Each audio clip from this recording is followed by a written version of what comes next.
বাংলাদেশের নিরাপত্তা ও আইনশৃঙ্খলা পরিস্থিতি নষ্ট করতে প্রতিবেশী একটি দেশ থেকে উস্কানি দেওয়া হচ্ছে বলে অভিযোগ করেছেন স্বরাষ্ট্র উপদেষ্টা অবসরপ্রাপ্ত লেফটেন্যান্ট জেনারেল জাহাঙ্গীর আলম। সোমবার শেখ হাসিনা সহ ৩ জনের বিরুদ্ধে মানবতাবিরোধী অপরাধের মামলায় রায় ঘোষণার পর তিনি এই অভিযোগ করেন। তিনি বলেন, শেখ হাসিনাকে ফেরাতে প্রয়োজন হলে আবারও চিঠি দেওয়া হবে।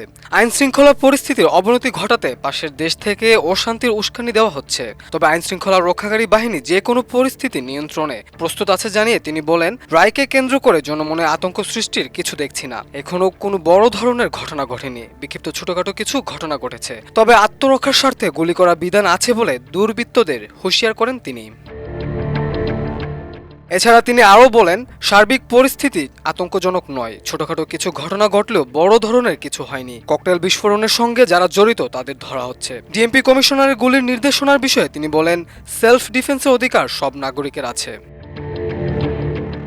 এদিকে ধানমন্ডি ৩২ নম্বরকে ঘিরে উত্তেজনার বিষয়ে স্বরাষ্ট্র উপদেষ্টা অবসরপ্রাপ্ত লেফটেন্যান্ট জেনারেল জাহাঙ্গীর আলম চৌধুরী বলেছেন, কিছু লোক ইচ্ছাকৃতভাবে পরিস্থিতি উত্তেজিত করতে চায়, তাদের নিজের স্বার্থ আছে। তিনি আরও বলেন, আমাদের ছেলে মেয়েদের বলা দরকার এসব করার প্রয়োজন নেই।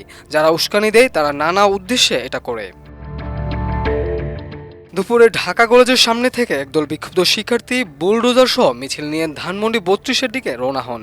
সেখানে গিয়ে তারা শেখ হাসিনা ফাঁসির দাবিতে স্লোগান দেন। এক পর্যায়ে পুলিশ মিছিলটি থামাতে গেলে উভয় পক্ষের মধ্যে ধাওয়া পাল্টা দেওয়া হয়। সেনাবাহিনী ঘটনাস্থলে গিয়ে দুটো বুলডোজার আটকে দেয়। এর আগে আন্তর্জাতিক অপরাধ ট্রাইব্যুনাল ১-এর বিচারপতি গোলাম মর্তুজা মজুমদারের নেতৃত্বাধীন ৩ সদস্যের বিচারিক প্যানেল জুলাই গণ অভ্যুত্থানের সময় সংগঠিত মানবতাবিরোধী অপরাধের মামলায় ক্ষমতাচ্যুত প্রধানমন্ত্রী শেখ হাসিনাকে ফাঁসির আদেশ দেন। মামলার ২ নম্বর অভিযোগে শেখ হাসিনাকে মৃত্যুদণ্ডের আদেশ দেওয়া হয়, তবে ১ নম্বর অভিযোগে তাকে আমৃত্যু কারাদণ্ড দেওয়া হয়েছে। অন্যদিকে সাবেক স্বরাষ্ট্রমন্ত্রী আসাদুজ্জামান খান কামালেরও ফাঁসির আদেশ দিয়েছেন আদালত। আর রাজসাক্ষী হয়েও সত্য উন্মোচনের সহায়তা করায় সাবেক আইজিপি চৌধুরী মামুনের ৫ বছরের কারাদণ্ড দেন আদালত। মাল্টিমিডিয়া ডেস্ক, আমার দেশ।